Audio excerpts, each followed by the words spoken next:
Welcome to the Kicking Off Podcast, episode 10, boys. Flying. Episode 10 already. Who'd have Yes. thought?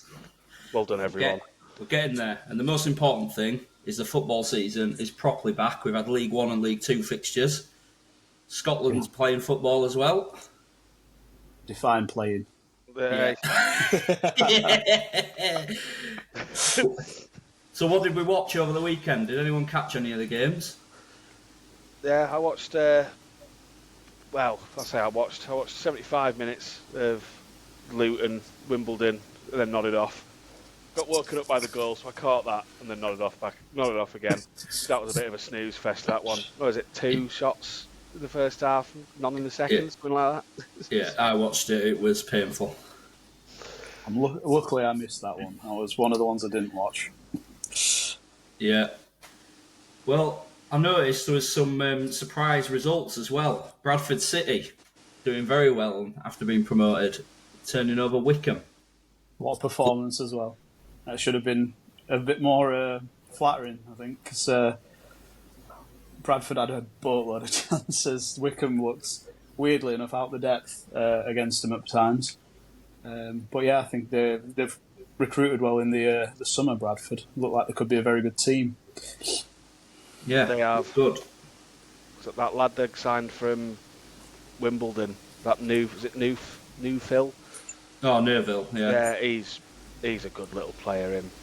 And that Max Power? Max Power, yeah. Yeah, that's a good The sign. three-time League One winner with Wigan.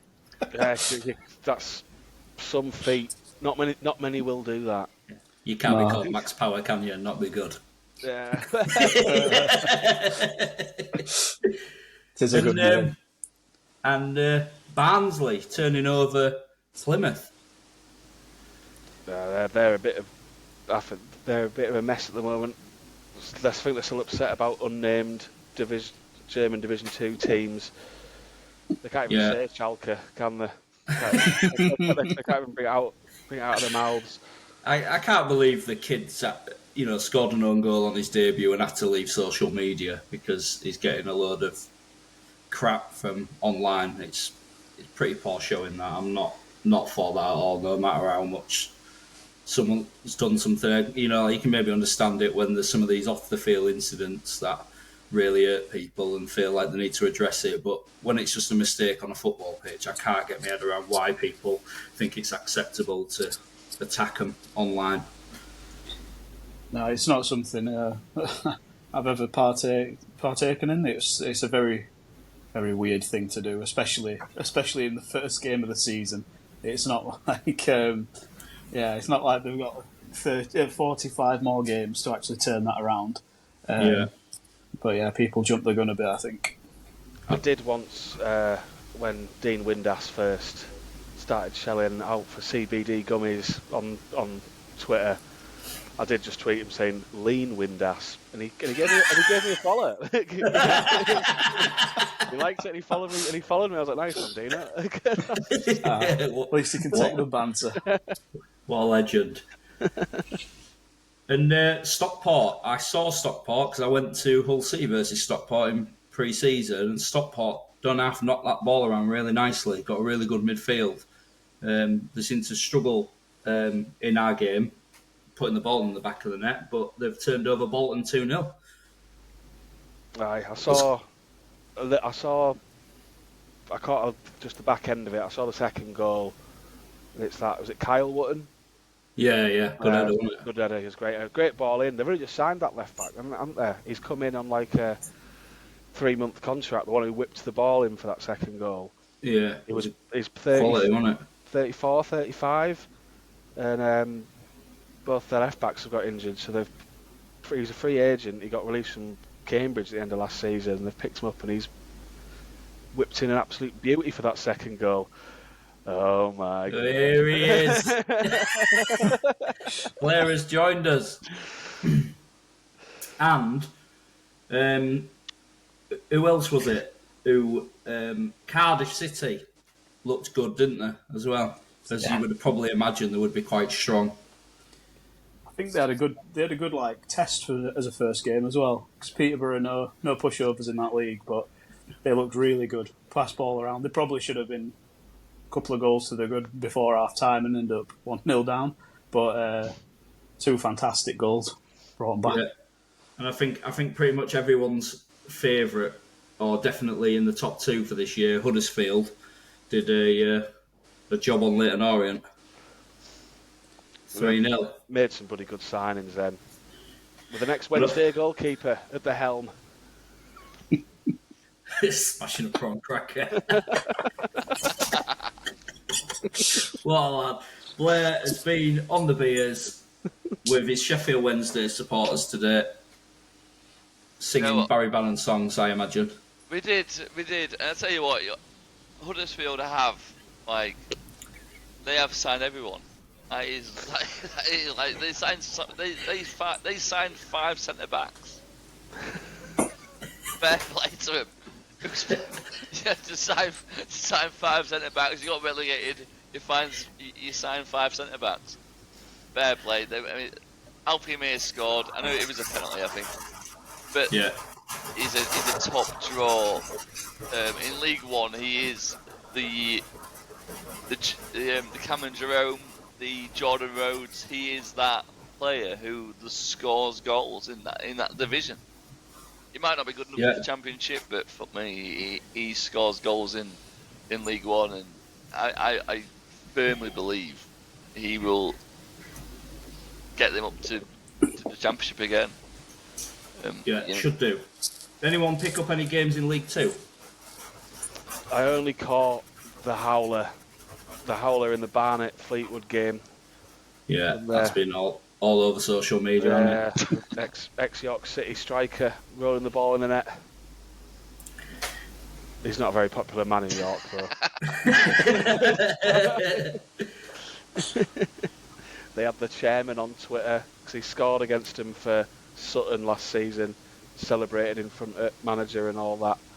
And they had the chairman on Twitter going, "Giving it big in, were you? I know you've got a fake Gucci bag." Bringing out the big guns there. The DHgate. I know you're going to DHgate, mate.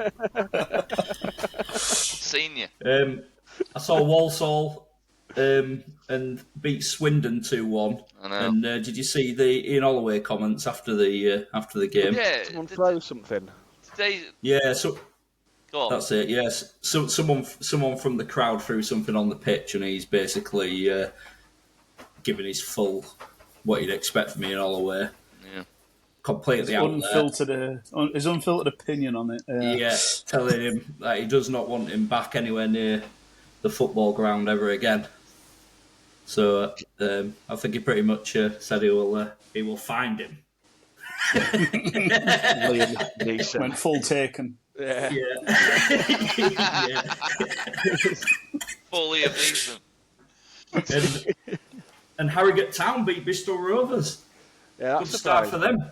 Yeah, and Bristol Rovers have their tip to promotion this season, aren't they? So that's a big result for Harrogate Town. Yeah, it cost me my bet as well. That's all I'm bothered about. The Mugs game. Oh look, I even put my faith in Rotherham, and they even won. Hey. Against Darren Moore's shite army. Yeah. And it looks like the class of '92 still can't sort Salford out after God knows how many managers they've had. I'll tell you what makes me laugh about Salford is Gary Neville is the proprietor of telling a Sky Sports pundit or whatever about Man United, don't sack managers. You can't keep sacking managers, but he's the owner of one of the owners of Salford, and they sack managers all the time. Yeah. Hang on, Pat. You just need to give him time. Yeah, well, that's what he says, isn't it? It's all about give him time, and then Salford just fucking sack him like it's like top trump. I love sacking my top trumps. So that's pretty much the football season started, other than I think Celtic have won the league already. Yeah, well done. 2 point gap at the top of the table. Well done. Well done. Congratulations, Celtic. You've done it. Yeah, You've done it. The season's over. And that's about as much as we know about the Scottish football.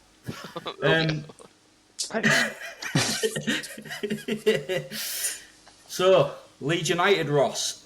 Yes. A big goalie. Big goalie. Throw a kettle over a pub, apparently. That's what they're saying. Must be good then. Yeah, that's all I can ask for from my keepers. I've never seen Melier within 10-mile radius of a kettle before. So, I've seen that clip of him just like punching it like 60 yards up the pitch as well out of his hands. Yeah, I think that'll be quite a good counter-attack option, maybe. Is he just really good at throwing the ball, or is he just really crap with his feet? I'll be honest. I'd never heard of the fella. You've got to take the rough with the smooth, haven't you? Yeah. He's got a long throw and he's crap with feet. That's just how it goes. He's got 2 hands. That's all I need. That's all I need from the keepers. So, talking about being crap with your feet, Evo panned on him. He gave me about 2 more heart attacks in friendly at weekends. Christ almighty. I just wish he would stop trying to play out the back, because it's not like he causes the mistakes because his passing's just so bad. Every time he gets it, I'm like, please kick it long. Like that one he gave away against Leeds last season when he just passed it straight to Perot. Yeah. Perot was like, oh, fucking hell, all right, just passed it into the corner. Yeah. I couldn't believe it. John Lundstrom looked like he wanted to kill him. Yeah. He just kept passing it to him when he had like 3 men on him. And just killing him. Come on, John, you've played in Prem. There you go, son. Yeah, exactly. Well, anyway, back onto Leeds United. Joel Perot. Scoring goals for fun in pre-season. 20 plus. 20 plus. Joe, you said you like a footer, Joe. Go on, stick a fiver on that. If you want to make your money back. What we doing? Tipping Golden Boot, yeah? Oh, yeah. Heard it here first. Yeah, he's going to have a pair of him. He's got golden boots. He's a cracking finisher. He just can't bloody run. I did hear that Leeds were actually quite good against Villarreal. Yeah, yesterday. I watched the extended highlights. One of my friends went, who's not a Leeds fan, so he's got a little bit of impartial views. Said the back 3 were very solid, and said, I can't remember who said they were on right wing back position, but he said they were absolutely terrible. Apparently he's linked me a move away. I had a few chats with, because I was working yesterday and I were on a couple of trains. So I had a train full of Leeds fans going there and a train full of Leeds fans going back, and I was in Leeds for about an hour before the games kicked off, and there were loads of people milling around. So I had loads of chats about it, and the consensus was on the way back was a couple more signings. We need another winger, definitely. I mean, Farker's already come out and said he wants 4 more signings. We definitely need a winger. We definitely need a striker, because, I mean, I know Joel Perot's getting 30 plus next year. He's gone to 30 now, is it? I may have added another 10 on, I don't know. But yeah, we definitely need another one, because if he gets injured, they're getting Bamford out of the 21s. Yeah. And we don't need that. We gave Anton Stack a bit of praise before he signed for Leeds, and it sounds like the other week, and it sounds like he's given a good impression in his first game. Very much so. I've been seeing some rave reviews from yesterday. Some rave reviews. He almost scored an absolute worldie, apparently. He was on a free kick on corner at box, and everyone was whinging. They're like, fuck, he's 6'4", he should be in the middle. Why is he taking it? And he's just bent it past far corner. So he could be it's love Stack, baby. Stack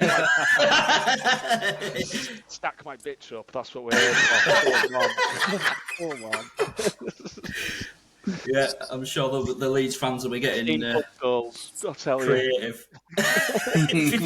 15 from Stack, 30 from Pirro. I think Leeds might be safe, according to Ross. Bloody hell. And moving away from Leeds, a team that has surprised me because of how much good business I thought they've done was Sunderland. They seem to be really struggling in pre-season. Well, Anyone? who wants to go for that? I mean, is it too much too soon in the terms of getting promoted and buying too much? You kind of think back to Fulham when they got promoted the other year, and they brought John Serry in, and is it like are they buying too many good players? Like on Football Manager terms, mint players, but is it? Are they buying too many at once? But I don't know. It's hard. It's really hard to, from a fan perspective, to think are they good or not. Until it could just be pre-season means nothing, and they'll do absolutely fine once they've got them all bedded in and get into the season. But they're also going to lose half of the signings to AFCON. Well, that's the big worry, isn't it? It gets to January and African Cup of Nations comes along and it's like, well, that's it then. All your players are gone. I mean, I think a Dinger is an amazing signing, and how Brighton let him go is crazy. I don't know about you. Another one in the pipeline, don't they? I think they've already got 5. Yeah.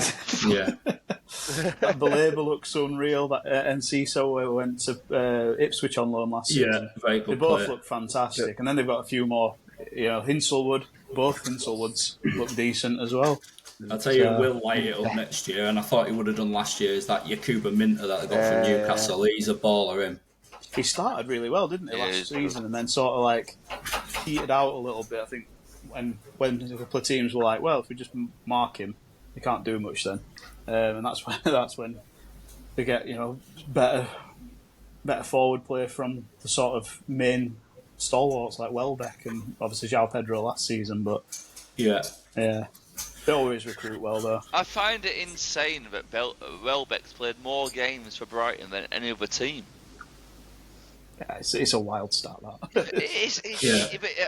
In my head, I just see Arsenal. I know he played for Man United for a long time, but the fact that he's played for Brighton more than any other team. In the past 5 years, to be fair, he's injured all the time. He's been injury prone for Brighton, but just not as much as he has everywhere else. Yeah, that's true. He's done well from them. He's done well from them, hasn't he? Yeah, especially last season, it was highest goal scoring season he's ever had. Yeah, mental at like 34 or whatever he is. But you got Milner as well, who's like knocking on 40, and looks like he's going to get the all-time appearance caps in the Premier League next season. And he's 15. It's an absolute machine, isn't he? Physically. Yeah. I mean, you were winning all the lactic tests or whatever they are. They were winning all them at Liverpool when we had Salah, Mane, the whole cast, and he was still winning that every season just because of how much he was conditioned. Yeah, and I remember 8 years ago I went to the Etihad, and it was Wednesday versus Man City, and Milner and Lampard played, and seeing a player live is completely different to watching them on TV. And I think Man City won 7-0, and Milner was just unbelievably good, and that's 7 years ago, 10 years ago maybe. And wow, what a player he is. And he's definitely had a very, very good career. He's been good everywhere. He's been good everywhere as well. Every club he's been at. So I think Newcastle maybe didn't have the best time there, but they played him a bit further forward, didn't they? Yeah. But that's the only one that you could say was a blip, but it was hardly a blip.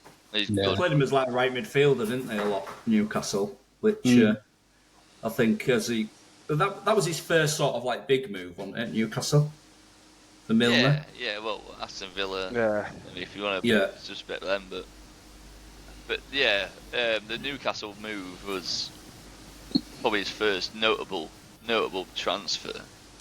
It was, apart from a loan spell at Swindon. Very notable. And then you end up at Man City. It turns out, you're actually unbelievably good. Yeah.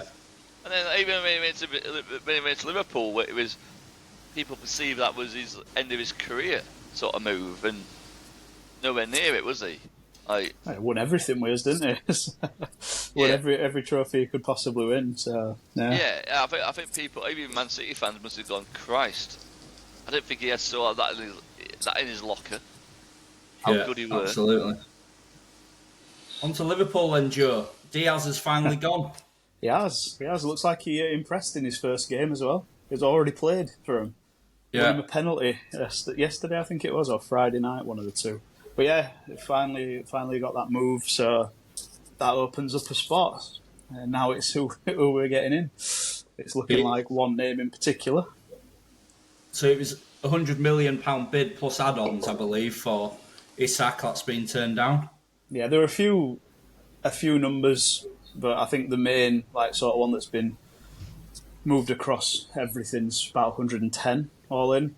Sounds like we've kind of lowballed it a little bit. I think we were expecting to bid more, but because they've been so stalwart in their plans, we've sort of gone in a bit under it just to say, we are serious, but we can pay. Yeah, but I obviously if we got Isak, it'd be amazing. And the news today is Núñez has apparently agreed a Saudi deal.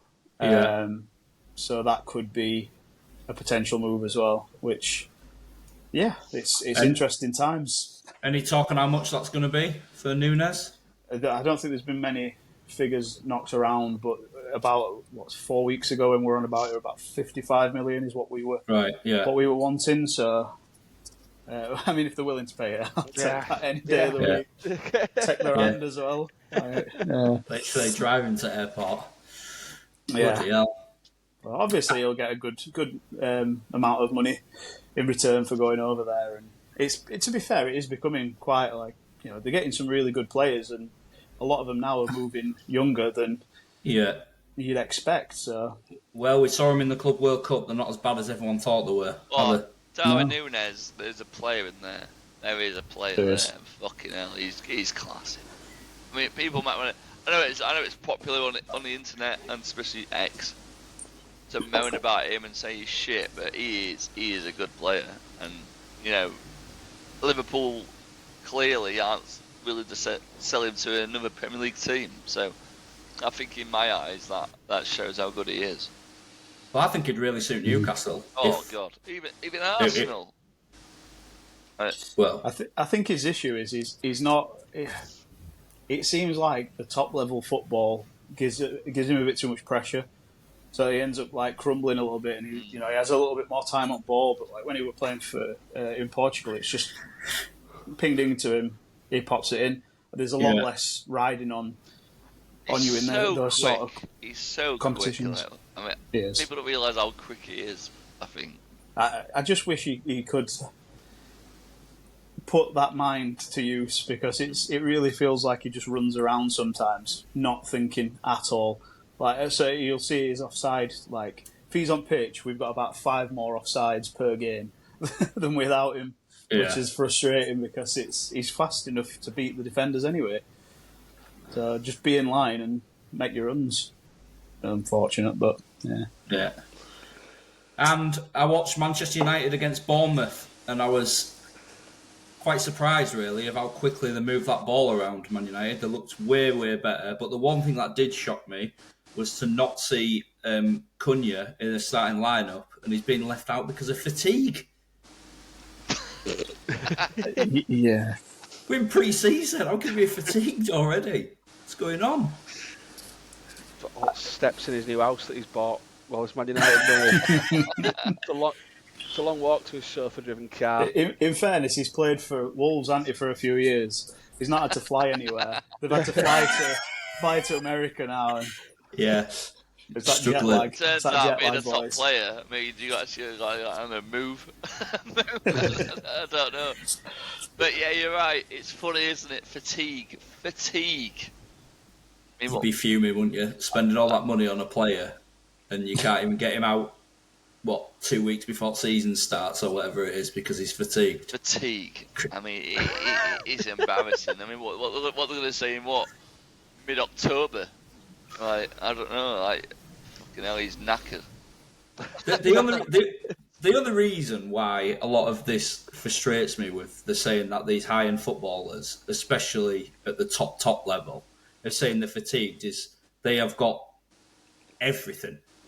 They've got like the cryo chambers, they've got, sleeping pods, they've got everything you can think of at the training grounds to recover. It just baffles me that they can even be in that state at at any stage really. Because of how much they have available to them. Well, Take out of you them cryopods. I saw a thing yesterday on YouTube. I don't know if any of you follow him, but Ryan Taffils or whatever he's called. I can't remember what his name is. But he was playing out in Singapore and he's come back and signed for Wickham. And Wickham have had like a £10 million training ground upgrade. And it's basically like matched off like what Brentford have got. Right. It's like, and even he's walking around at what are the League One, aren't they? Wickham. He's walking around there, and they had everything, mate. I mean, like really, really top tier setup. So you can only imagine what Premier League teams have got. Is it centre half? Yeah, left-footed one. Yeah. Does he play for Hull? I don't know actually. I made that up. I might have made that up. I think I know what you mean. I know what you mean though. But yeah, I just couldn't believe the standard that they had at League One. So it just made me think, blimey, the Premier League level of stuff must be out of this world. Well, it just shows, like you say, like even at League One, League Two level, like especially Championship level, like their life is cushy. Let's put it that way. Like they aren't struggling at all, are they? And and they love to just ram this fatigue, unfit, injury, tiredness down our throat as a supporter. But we pay for it. We pay for it. We want to see our players play. And they're worried about fatigue, Blair, and they're worried about things like jet lag. And yet, aren't most Premier League teams in like Singapore or wherever they are at the moment? They're not the jet lags, are they? I mean, we've all been abroad. We've all had good times abroad. We go to Florida. They're 5 hours behind, and suddenly we're not tired because imagine being on holiday with your wife and kids, and oh sorry, I've just got to nip off and just play a game of football. I mean, we'd play a game of football in our recreation time, wouldn't we? on holiday, and that's all. That's all it is. The wife and kids are there with them, and it's not like they're just. It's what are we? We're 2 weeks away from the Premier League starting, and they're still all abroad, aren't they? Yeah. I mean, I'll sympathise with them. Like, jet lag is a thing. I've never experienced it. I've been in Florida. I've been to Canada. I've come home, and within 12 hours, I'm fine. I think that's because we've worked nights, mate. Yeah. Part of our life, If I don't turn up to work, I don't get paid. So work night shifts for 10 years. Tell me how you feel. Bloody awful. And this all like, I've been abroad for 6 weeks. And they come back, and it's really hard to adjust. Well, it's not though, is it? Let's be right. It takes a day. Should be able to reset. You got a job. If you're really struggling with your kids, your nanny will sort it out, or your mother-in-law will sort it out, and you'll just pay him. So Blair, tell us about Barry Bannan. Barry Bannan is the hero that is.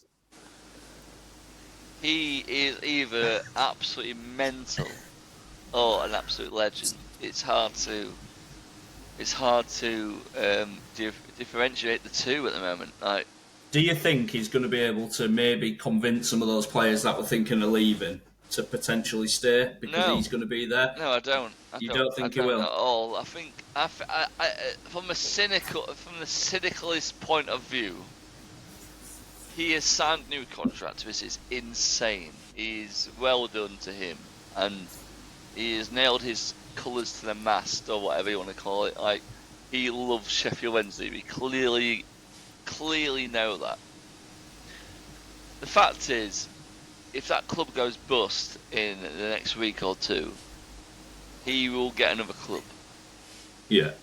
If he doesn't go bust and a buyer comes in, he is a legend. He's stayed on. Yeah.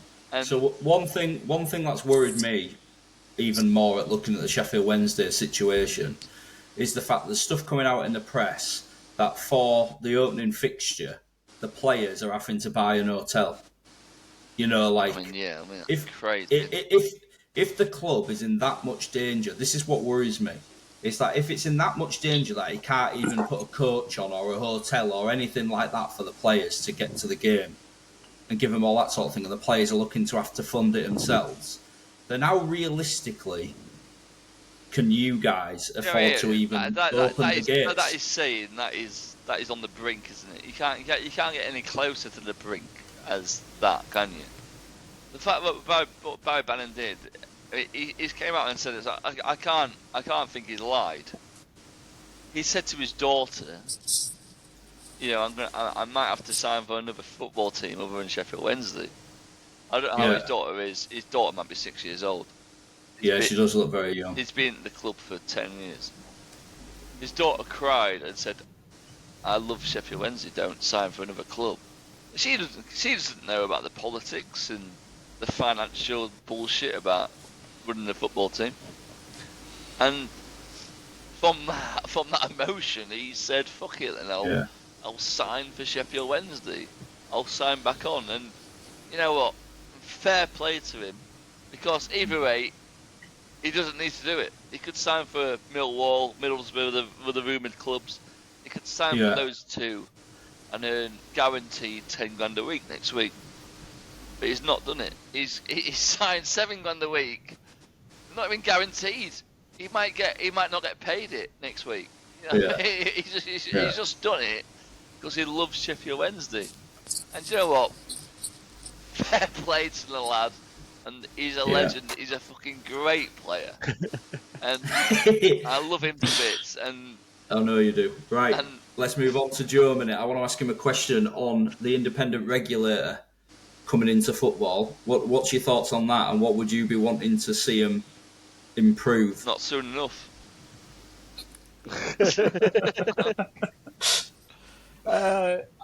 There's so much, isn't there? That you need to improve, really.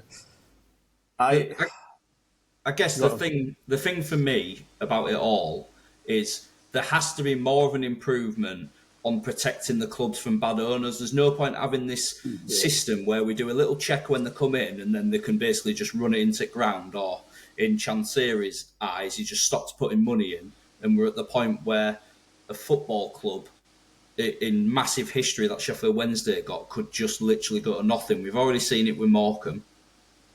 And I just think something has to come in first. Should these football clubs be, like listed buildings? Like they can't just literally run it into ground. Can they bring the administrators in early?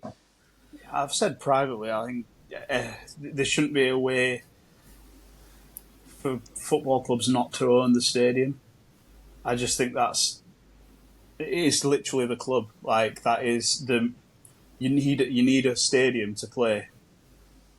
Yeah. And having that where it's like, you know what, we're going to sell this on to someone else. And I get the cash injection side of it, but then what happens when that cash runs out like this? And you've got a mess of prospective owners are coming in looking at it, and they've got 3 or 4 different businesses they've got to buy rather than the club. Yeah. And it's like, especially some people, because some owners of football clubs won't see that as their business venture, they'll see that as their passion. So why would they want to have to consolidate 3, 4, 5 different companies just to get everything that should be already in the club? Let's be right. Owning a football club, especially in Championship onwards, is you don't make money, do you? It's a money pit. It's a vanity product. It's there's non-league clubs, Blair, that run on £1 million loss a year, and the owners have to just put it in year out to keep them up and running. So, football clubs don't not make money unless you're the elite of the elite. So I guess you're talking like it is just it's a toy. It is a toy. It is just like, oh, this is my football club. And when they go to the high-end fucking business fucking parties and they're all drinking wine and shit, and they go, oh, this is my football club, blah blah blah blah blah, and they go, oh, I own this football club, blah blah blah. It's just a plaything to them. It's not. They don't realise, but it affects people's lives, and not just supporters, but local businesses like Berry's pork sandwiches around Sheffield Wednesday is absolutely class, by the way. Yeah, they are phenomenal, but their next year's targets is all produced on what they earned last year and what they might, and their owner will take money out of that business based on what they potentially might earn, and they can see it in previous year on footfall to buying sandwiches in that shop. And it's not just a sandwich shop, it's the burger van outside, and it's the pub up the street. There's a lot of knock-on effects, isn't there? The chip shop around the corner. Like, a football club is the community, and people bang on about it, but if fans suddenly stop going, it knocks on to those like real working class people. And the fact that there's no safeguards, but the fact that if an owner wants to just run something to the ground because he's just lost interest on all these like common people, if you will, to use a pulp reference, this is Sheffield, it fucking ruins lives, and there needs to be, like you say, a listed building sort of like a safeguard in the sense of like, look, you cannot run this business to the ground. Like, if you cannot afford to run this anymore, you have to give it up. I think surely Joe's right in terms of the ground. The ground either needs to be owned by the club or the council. Or the councils. Because there is a lot of clubs, that like Hull City or whatever, that share a ground with a rugby team or whatever, and it's council owned. There's plenty of clubs like that, but then it's somewhat safe, isn't it? You're going to have the stadium. It's not going anywhere if it's owned by an independent place, I guess, especially if it's a government-run thing. But they brought in the safeguards with these financial restrictions to stop this from happening, and it seems to be more prevalent than it's ever been. So I don't know really where that's come in, because if you've got an owner who's not paying anyone, but you're getting enough turnover year on year to pay your wage bill, because that's what you're meant to do now. Everything's on your revenue, your incomings, your outgoings. And as long as that matches up, you're fine. So how is it getting to the stage where these clubs can't afford to pay anybody? Yeah. But the revenue's not gone down as much. It's it's all still there. Yeah. What do you think, Ross, in terms of... I have a lot of worry about them being allowed to share 3 years' worth of revenue, and that's how they can get round it, by showing the last 3 years, which I think they can cover up a lot of things and get round it. But I think it needs a little bit more closer attention to year on year as well. Yeah, the whole thing's a bit of a bloody mess. I mean, you've got, like what we talked about a few weeks ago, with stuff like Leicester, who they've gone up and all their problems have gone away until they've come back down again. Yeah. And you've got stuff like Everton, just sub the women's team, aren't they? Well, isn't there And Bournemouth broke every rule in the financial in the EFL rules. They broke every rule going, but because Bournemouth got promoted, it don't matter. It's outside their jurisdiction now. So if they ever got relegated to the Premier League to the EFL, suddenly the EFL could then pounce on them. Because they're in the Premier League, it doesn't matter. And I think that needs to be addressed. But like the EFL and the Premier League needs to start working in tandem. Like if you break the rules, well, fuck you. Like you've still broke the rules to get promoted. Like it's the rules for a sense. And I get well, that's how Leicester got away with it, wasn't it? Yeah. They won a court battle of being not a Championship club because they've been promoted, and not a Premier League club either because it hadn't started yet. There's always a loophole, isn't there? But this is why I think the EFL lit them hard, weren't they? Because they knew they got away with it. Now they've come back down. And the EFL get money from the Premier League, and the League Cup. They get money from the Premier League teams by participating in the League Cup, so they get money from the. It's just they don't care. From a Wednesday point of view, we know they don't give a shit as long as you fulfill his fixtures. They don't care if fucking 14-year-olds are running out against Leicester next week. No, that's pretty much the standard across all football. I've had it running a kids team. Kids are only allowed to play so much football in a week until you get bad weather and there's loads of games called off, and then they'll have you play 3 in a row if they need to get fixtures filled. They'll change it for what suits them, won't they? The old needs must sort of thing, isn't it? Exactly. Championship starts next week then. Obviously, Blair will be the only one not looking forward to it at all. Can't wait. What's your predictions for the Championship? Who do you fancy for your top 2? I can't even remember who I put down on my predictor now. It's got to be Southampton, Leicester. I mean, Southampton, Ipswich. I just can't see past those two. Shea Charles and Will Smallbone in midfield for Southampton is just insane, aren't they? Will Smallbone is just is a mercurial. I don't know. I had a few to drink tonight, but yeah, he is a phenomenal midfielder, and in the Premier League he looks like nobody, but in the Championship, Will Smallbone is phenomenal. Like Pirlo, and he just runs around pinging ball around. No one can get near him. It's mad, isn't it? You've got Shea Charles next to him. I mean, I've seen Shea Charles in the flesh. He is fantastic. Oh. So, hey. I'm all see. And then Leicester have got Jack Clark, Ogbenny. Ipswich. Ipswich. I keep saying Leicester. But Ipswich have got Jack Clark, Ogbenny and Shimodix up front, and they are just really good players. Had the pleasure of seeing Ogbenny many a times at Rotherham. What a player.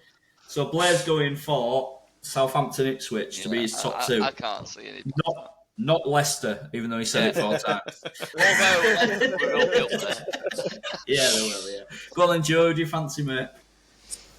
I think Southampton. I do. There always seems to be a random one in those sort of promotion places. So I'm going to stick Birmingham up there. I think they'll be. Well, I mean, the signings have been absolutely batshit, to put it bluntly. Like, stick neck out there, Joe. Yeah. Tuba Akpom linked today as well. Yes, saw that. Yeah, unbelievable. Unbelievable. Feels like he's about 105, but yeah, 31. I remember he had a good pre-season game for Arsenal once, and everyone was like, "This guy." That was 10 years ago. Yeah. Ross, I can't look past Ipswich, especially if they re-sign that. Could just stay, or whatever his name is. Oh yeah, that's done, isn't it? Is that done? Yeah. Yeah. He looked quite Well, good. it's last not year. done, but it's been agreed. I think it Yeah. just needs to go through, probably getting his visa or whatever. But yeah, that's done. Yeah, he looked good. He was a bit of a shining light for him last year at Prem, I feel, and he should dick down the championship really. Yeah. And again, Birmingham, Kyogo goals. Kyogo. They will be flying in 10 Yeah. plus. Mine's also Southampton and Ipswich, and but I think Southampton will win it. Oh God, I keep forgetting they've got Will Still though, haven't they? Yeah. Yeah. He's good. Him. He I know Southampton. he went unbeaten for a long time. Yeah. Go on, Joe. Sorry, mate. I was just going to say, they've got a young team, and I think that's what's going to do it for them, because they've just got so much athleticism. I know they've lost Suleimana, and it looks like Diblin might be going, but they've got quite a lot of athleticism in that squad, and a lot of the Championship don't. So I'd say, I just think they might lose a few of the games against sort of your Ipswich, Birmingham, but I think they'll just beat everyone else. Yeah, it's just I think they've even got Ross Stewart, mate. Ross Stewart. I mean, he was injured all last season, wasn't he? Pretty much, but he's a good player. he did all right for him for those few games he came in and played. At the end of the season. But I think the hardest thing in the Championship is knowing who's going to get relegated, because it's not going to be Wrexham or Birmingham, in my opinion. I know a team that might get relegated. I was going to say, I can picture one. Everyone's favourite to get relegated, Sheffield Wednesday. And there's 2 other spots left. Unless Barry Bannan knows something we don't. This is fucking class. I honestly can't say who else will get relegated. Normally it's the easy option, isn't it, to say, the 2 promoted teams that got promoted is those 2. Yeah. Next season, Wrexham and Birmingham, that's out of the question. So Oxford, because they're a bit smaller than the rest of the clubs. Well, that's been a lot of the talk, hasn't it? That it's Oxford that most people are predicting, but I just don't think so at all. Is that just like easy pick? Yeah. Outside of them, you've got some big teams, haven't you? It's quite a thingy, but I think Bristol City will be teetering. I don't know if they'll go down, but I can't see them having the best season. Everyone always thinks that about Bristol City, because the team's not great, but they keep everyone together all the time. Don't lose very many players, and they always just seem to just do all right, don't they? And they're there and thereabouts. But yeah, I know what you mean. It's just like they've sort of got that team, haven't they? That it wouldn't surprise you either way. Yeah. Yeah, there's not many on the list, is there, when you look at it? Conor Cody going to Wrexham as well. Yeah. They've got a good team, haven't they? They have got a very good team. And they play that wing-back system, don't they? And I'm sure Conor Cody will fit in nicely in the Championship, fitting in the middle of that back 3. If they get that Broadhead in. Yeah, Nathan Broadhead. Mental. Big Kiefer Moore. 4 mil for Keith. I think it's 2. I think it was top. Right. I think it was, but it's still a lot of money for someone who's. Yeah, but it's in it like 7.5 million for Nathan Broadhead. Yeah. Christ almighty. Don't get me wrong, he's a good player, but 7.5 million quid. I just want to say real quick that I feel like I got passed over there. I said 4 mil, you said 2, and I said Kiefer less. Oh, sorry. Oh, man. No one batted an eyelid. I was like, that was good. That was some of my best work. I must admit, didn't hear it. Oh, I would have. No, I didn't catch it. My apologies. All right. Give him a round of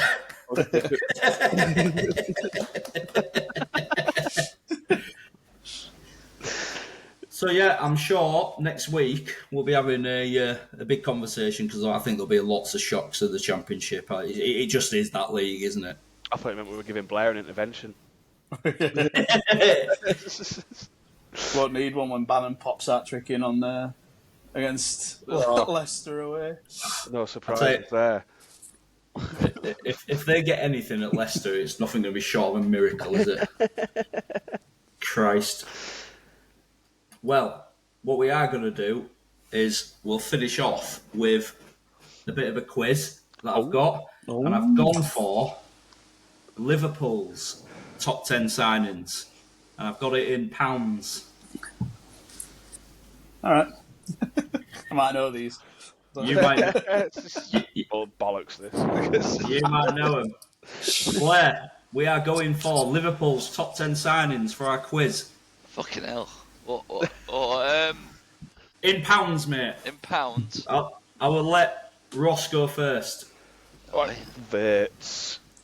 Verts, number 1. Correct. You loser. For a whopping £116.5 million. Allegedly. Go on then, Blair. Ooh, I would say Darwin Núñez. Darwin Núñez, number 2, £85.36 million. They don't spend money, these lads, by the way. I go at Virgil van Dijk. Virgil van Dijk, number 3, £75 million.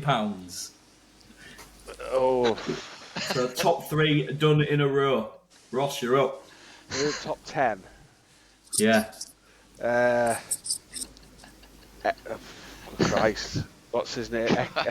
Etatike, or whatever his name is. Yeah, shit, yeah. He's got to be in there, hasn't he? I'll tell you something, right? I'll let you go again because this might not have been updated because he's not in it. He's in there, he's in there. Let's count I'll it. go Well, how much was he? about 70, wasn't it? Yeah, so he must be up there. He'll be the next one, won't he? He'll be number 4. It's 85, so yeah. isn't it? So yeah. Go on, Blair, you're up again. I would say Alisson. Yes, he is number 4 on this list. So he was £65 million. Worth Go on, every Joe. penny. I'll go for a Mr. Smooth Szoboszlai. Yes, he is number 5 on What this a player, list. by the way. He is good. Oh, he's phenomenal. £60.1 million. Again, bargain, worth every penny. The next one, Getting hard, I think that.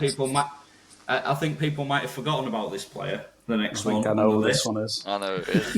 I know it is. I can give you a little clue though. just to help you out. Don't give that cunt a clue. He played for the same club Dominic Szoboszlai played for before coming to Liverpool. He did indeed. That's way up. I was going to say, but I was like, first thing that came to my head was like Bogdan or something. I was like, oh, Gary, it can't be him. Naby Keita. Correct. Naby Keita, £52 million. Thanks for the hint, buddy. I no chance I'd have got that. Blair. Is it me? I'd say Alex Oxlade-Chamberlain. No. What? Fantasy world, mate. We're in a fantasy It was world. only about 35 million. Yeah. Are you joking? Yeah, with 35 mil, that's Arsenal's record sale. Yeah. I'm out. He's out. Well, I go for Christ. there's a couple. Is Kirkes on that list, or is it too modern? No, he's too soon. He's not Too reached this soon. list. Right. So, who else have we signed around that price? Hang on. Is Kirkes on that list? No. Who else have we signed on that list? That's an out, isn't it? I'm not even in. No, you can't have that being an out. You can't have that being You can't have that being an I out asked because if he were on the list. I don't know if he is or not because he's Where too the bloody hell soon. you got this list from? Well, if Wirtz on there, but- Is Ian Rush on there? oh bloody hell, he is number 8. No, I'm joking.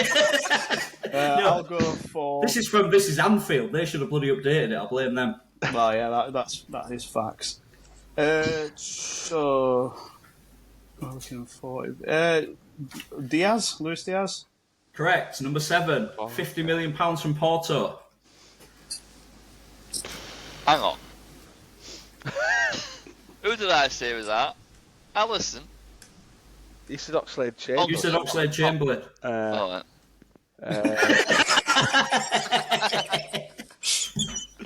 I've had a few. We know. A few on top of a few.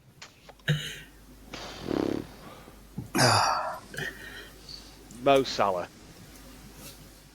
Mo Salah is number 10, £43.9 million. Shoot him again.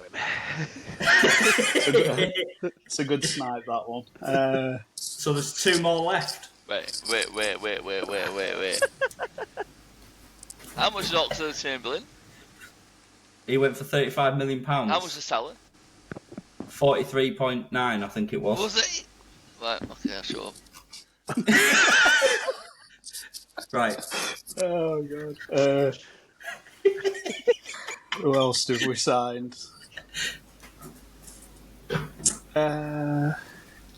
McAllister? I don't know if he'll be a little bit lower.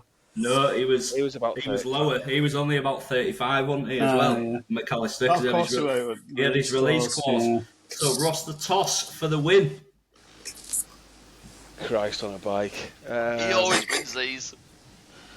Oh, I missed one. Oh. who?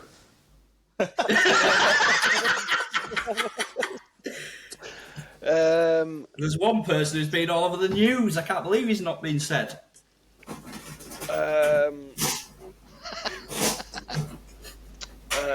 I'll go for bloody Gravenberch. Incorrect. Fuck off. Are we all back in? Are we all back in? Yeah, and I'll warn you now, Blair. Oxlade-Chamberlain was 35 million, mate, so he's definitely not on the list.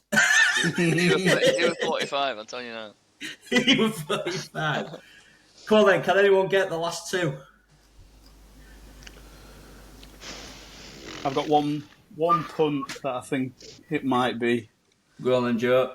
I go for Canate. It's not Kanata either. It's not Canate. I thought he was like 40 mil. Jota. Oh, Diego Jota. Well done, Blair. Diego Jota, £45 million. Rest in peace, pal. Rest in peace, indeed. And one more, also a winger. Mane. Well, no, not Mane. No, Matt with 32. Steve McManaman. Oh. A winger. winger. Well, winger, Oh. striker. Cody Gakpo. Correct. Yeah, he was Got about them all. £44 million. From PSV Eindhoven. Made hard work of that, lads. We did make hard work of that. I think it was the Oxlade-Chamberlain throwing everyone off. It were. Telling you now, 45.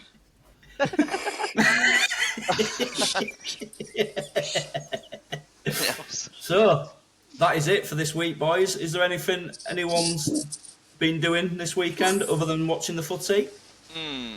No, apart from just crying about football. Yeah. Yeah. Crying into his pints. Because it's getting to the point of it really is starting, isn't it? Next week, like Yeah. sorry, League 1 and 2. The proper football is starting next week, and I can't believe it. Do you feel like it's not been away? Yeah, with the Women's Euros and the Club World Cup, it feels like a summer where there's been football's just not gone away, has it? It's football's just constant. That's what we like. Yeah, we love it. We need to have something to watch, don't we? No cinema viewings. No one's been. See anything. Ross will have watched something from 1967 or something. Yeah, he's watched the Killer Tomatoes from... You were very close. No, he was very close. He was very close. I watched a film from 1968, actually. Oh. The other day. I was like, I thought you were going to pull it out. And I haven't watched Attack of the Killer Tomatoes, where I have in my life. and its sequel, of course. Cup of Killer Tomatoes, plural. Is that... Yeah, it's called, believe it or not, Return. Oh, the Return. Okay. Return of the Killer Tomatoes. Yeah, the Return. Yeah. The Return. Right, well, Go on. it seems that we haven't been up to much. We haven't watched anything. We will say our goodbyes and we'll see you all next week. See you later, man. Cheers, See you boys. all later. Thank you. Bye. Bye. See you later. Cheers.